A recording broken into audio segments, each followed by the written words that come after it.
안녕하세요. 오랜만에 찾아봬요. 제가 이제 유튜브를 하고 있는데 일반인들 대상으로 유튜브를 쭉 하고 있는데 하다 보니까 치과의사 선생님들한테도 제가 해왔던 진료들이나 뭐 이런 것들 별건 아니지만 아주 사소한 것들이라도 조금 이렇게 같이 공유하면 참 좋을 것 같아서 채널을 두 개로 좀 나누려고 해요. 그래서 하나는 우리 일반인들한테 알기 쉽게 설명하는 채널 하나 할 거고요. 또 하나는 치과의사들한테 우리 주로 이제 후배들이 되겠죠. 그래서 막 개업해서 나온 후배들한테 제가 뭐 잘하진 않지만 그래도 25년 하면서 생각했던 노하우라면 노하우랄까? 뭐 이런 것들, 그런 거 좀 공유를 좀 해보고 싶고, 이걸 뭐 보시고 또 더 좋은 아이디어들 있으면 의사들끼리 이제 치과 의사들끼리 서로 더 좋은 내용들 공유하고 이런 어떤 활성화되는 방이 됐으면 좋겠습니다. 그래서 오늘은 치과의사분들한테 하는 제목을 재밌게 지어봤는데 세라형의 영업비밀, 그렇게 한번 해보려고 그래요. 그래서 영업비밀을 앞으로 찾아가면서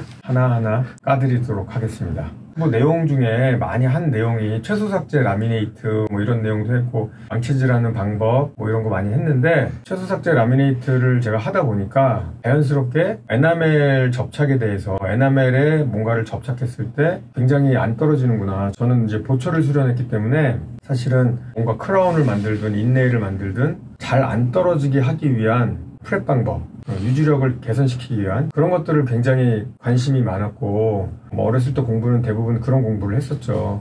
덴틴에 붙일 때는 그런 리텐션 폼을 의사들이 부여하지 않으면 탈락이 되니까 굉장히 중요한 문제죠. 그런데 최소삭제 라미네이트를 하다 보니까 에나멜 본딩이 이렇게 강해? 라는 생각이 정말 많이 들거든요. 기존의 방법대로 올드 보철물을 띄어내려고 해도 떨어지지도 않고 막 이런 경험들을 해보면서 와, 내가 20년 넘게 경험하지 못했던 리텐션이다, 이런 생각이 들었어요. 그래서 그런 거에 조금 연장선상으로 제가 이제 어떤 진료들을 하고 있냐면, 브럭시즘이 너무 심해서 옆면 마모가 심해지고, 그런 분들이 앞에 어디서 보시고 최소삭제 라미네이트를 해달라고 오시면 사실 좀 두렵거든요. 이 브럭시즘이 워낙 심하니까 탈락에 대한 두려움, 그 다음에 하악 전치는 이미 다 갈려져 있는데 최소삭제 라미네이트도 인사이절 쪽은 쳐야 되거든요. 그러면 가뜩이나 작은 치아를 또 치고, 이런 거에 대한 부담감, 어금니는 다 닳아서 거의 플랫하게 수평으로 돼 있고, 앞으로 뭐 가는데 그냥 턱이 이동하는 범위가 엄청나게 넓고,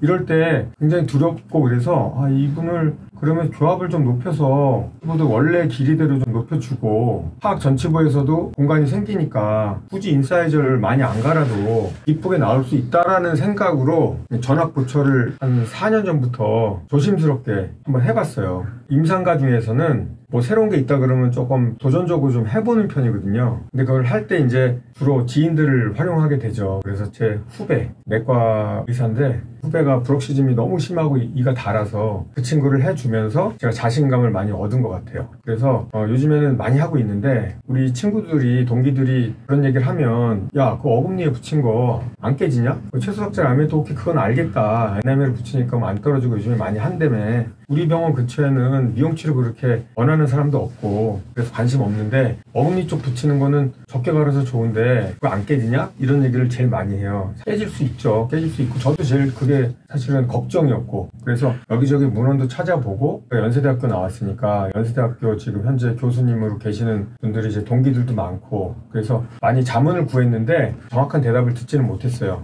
굉장히 시도되어지는 파트고 완벽하게 정립되어 있지 않은 부분인 건 맞긴 맞는데, 그래도 에나믹이라는 블럭을 쓰면 세라믹하고 레진 성분이 섞여져 있는 거라서 조금 반발력이나 이런 거에서 편해질 수 있다, 그래서 그걸 쓰고 있는데 생각보다 결과가 좋아요. 그래도 오늘 말씀드릴 건 뭐냐면, 그래서 요즘에 이제 오버레이 크라운이라고 보통 얘기를 하잖아요. 거의 안 갈고 교합면 위에다가 이렇게 붙인다. 그 오버레이 크라운이라고 그러는데, 우리가 오버레이 크라운을 평상시에 그냥 이만 적게 갈겠다는 그런 사명감으로 오버레이 크라운을 과연 해줄 수가 있을까? 제 생각에는 그건 불가능하다고 봐요. 왜냐하면 기존 교합이 있는 상태에서 오버레이 크라운이 들어가려면 교합면을 삭제를 해야 되잖아요. 오클루전 클리어런스를 확보해야 되니까. 교합면을 삭제하는 순간 사실 에나멜이 거의 다 없어지거든요. 거기다가 이제 젊은 친구들도 아니고 나이가 40, 50 되신 분들은 이미 마모가 어느 정도 진행이 돼서 기존에 갖고 있던 에나멜층도 절반 이상 없어져 있는 상태에서 우리가 최소한 그래도 1.5mm는 확보를 해줘야 되니까, 보철물의 두께, 그걸 갈아버리면 그냥 덴틴밖에 안 남는다고 보시면 돼요.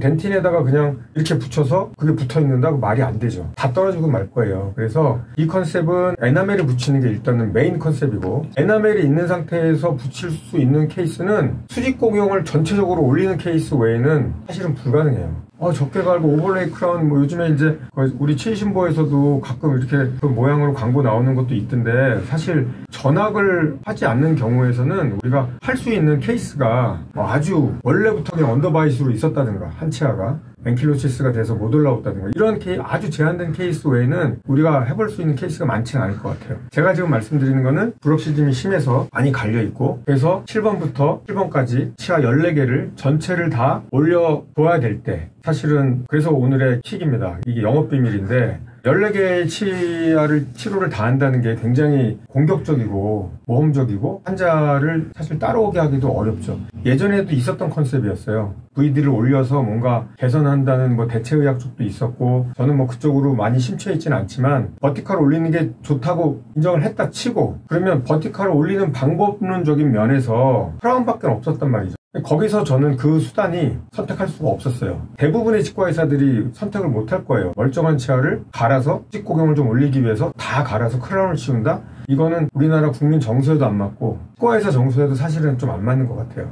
그래서 저도 못했고, 그런데 만약에 거의 안 갈고 붙인다 그랬을 때 그래? 그러면 안 떨어져? 깨지지도 않아? 그러면 굳이 못 해줄 이유가 뭐가 있어? 이렇게 이제 생각이 들더라고요. 이 환자는 어차피 계속 갈려서 지금도 이렇게 많이 갈렸는데 앞으로 5년 뒤 10년 뒤에는 더 갈릴 거고, 더 갈리면 어떻게 되겠어요? 시리다가 오시잖아요. 하나 시리고 시큰시큰 거리는데 충치도 하나도 없고 결국은 많이 달아서 시린 거고, 그럼 우리 뭐 해주죠? 뭐 버티다가 정 힘들면 신경치료 합시다 이렇게 하잖아요. 신경치료하면 이제 우리가 크라운 만들기가 마음이 편하니까 그렇게 하고 있는 건데, 만약에 미리 그냥 아직 증상은 없지만 앞으로 5년 뒤 10년 뒤가 예측이 되고, 그래서 위에다가 타일 붙이듯이 붙여갖고 안 깨지고 버틴다 그러면 가는 습관이 계속 남아있어도 자기 치아가 더 이상 갈려나가진 않잖아요. 그러니까 저는 이제 그런 포인트로 실은 시작을 해봤어요. 근데 생각보다 예후가 나쁘지 않아요, 현재로서는. 그래서 관심 있는 사람들이 조금씩 있는 것 같은데, 채소삭제 라미네이트 방법도 다음에 이제 제가 영업비밀 코너에서 한번 다루긴 할 건데, 그거는 대부분 이제 아시는 분들이 많으니까. 근데 그러면 구치부를 진짜 하나도 안 가는 거냐? 그럼 마진이 없냐? 이런 걸 자꾸 이제 물어보는 사람이 많아서 오늘은 제가 그 얘기를 좀 해드릴게요.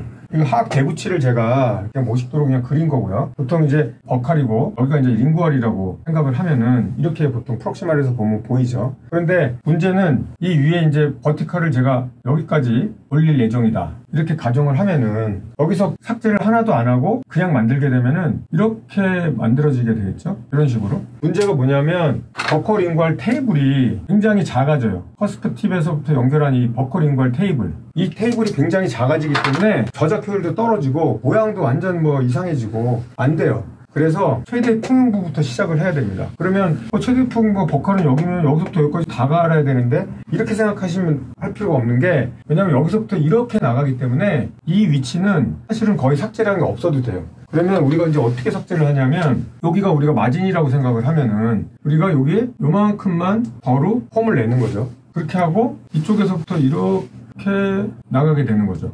이렇게. 그리고 이쪽도 최대 풍부가 여기니까 여기에 요만큼 홈을 내면은 이렇게 나갈 수가 있는 거죠. 그렇게 되면은 생각보다 버커링걸 테이블이 많이 좁아지지 않아요. 여기서 이제 너무 뚱뚱하다 그러면 여기까지만 그대로 가도 옛날의 버커링걸 테이블을 그대로 유지할 수가 있는 거죠. 그래서 실제 치아 삭제한 부위는 요만큼밖에 없다는 거예요. 요만큼. 이쪽 면에서는 그냥 좀 거친 면을 그냥 약간 그라인딩 해준다? 그런 느낌. 그런 느낌이면은 뭐 충분히 만들 수가 있어요. 그래서 그렇게 되면은 우리가 에나멜 확보한 데가 여기 다 에나멜이죠. 여기 부위가 생각보다 많이 남아있고, 이쪽도 커스프 있는데 좀 남아있을 거고요. 이쪽은 뭐 이제 오래 되신 분들은 사실은 이미 덴틴이 노출되어 있는 경우도 많이 있어서 에나멜 확보가 조금 어려울 수도 있지만, 이 정도의 에나멜 층만 하더라도 탈락에 대해서는 뭐 걱정을 거의 안 하셔도 돼요. 단지 이게 이제 너무 낮은 경우에 굉장히 얇게 만들어지니까 너무 얇아지다가 튀핑 나는 경우는 가끔 있어요. 그래서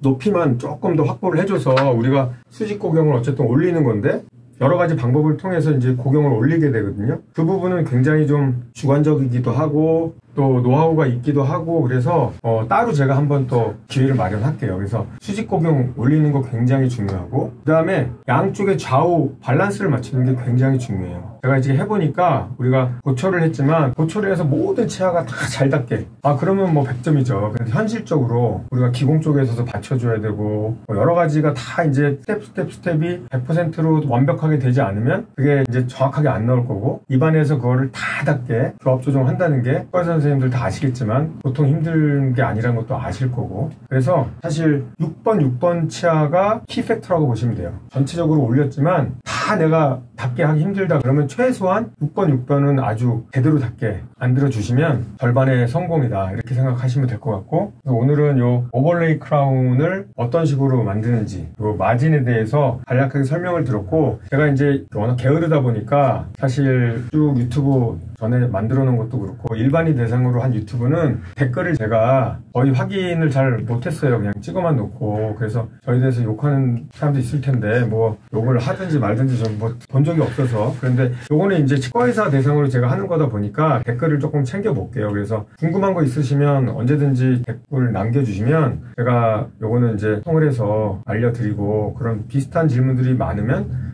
여기 한번 또 전체적으로 한번 촬영도 하고 이렇게 해서 나이도 이제 50대 중반을 넘어서 후반으로 가고 있고 그래서 그냥 우리 후배들한테 제가 그동안 쭉 진료를 하면서 혼자서 느꼈던 작은 것들 그래서 아주 학술적이고 큰 거는 우리가 연수회도 많고 세미나도 많고 그러니까 그런 데서 충분히 다 배우실 수 있을 거고 그런 데서 말하기 좀 쪽팔린 거 너무 사소해서 그렇지만 해보니까 그 사소한 거 때문에 환자들은 굉장히 편해지는 경우가 굉장히 많더라고요. 근데 이거는 스스로 터득하는 경우도 있고 친한 친구들끼리 어떻게 얘기 듣다가 나도 그렇게 해볼까? 그래서 하는 경우가 있지 공식적인 어떤 자리나 이런 데서는 사실 말하기 어려워요. 교수님들이나 유명 연자들은 자기의 그 레벨이 있기 때문에 그런 얘기 하고 싶어도 못해. 개인적으로 학자리나 뭐 이런 데서는 야 그럼 이렇게 하면 돼 얘기는 하지만 굉장히 이제 우리가 하기가 어려운데 저는 좀 그 이름도 영업비밀이라듯이 대단한 걸 하지는 않을 건데 정말 사소한 것들 그래서 우리가 진료에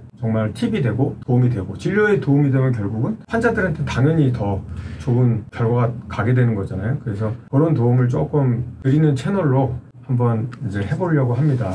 많이 봐주시고요. 아는 게 없지만 이거를 통해서 저도 한 단계 더 발전하는 제가 될 수 있기를 기원합니다.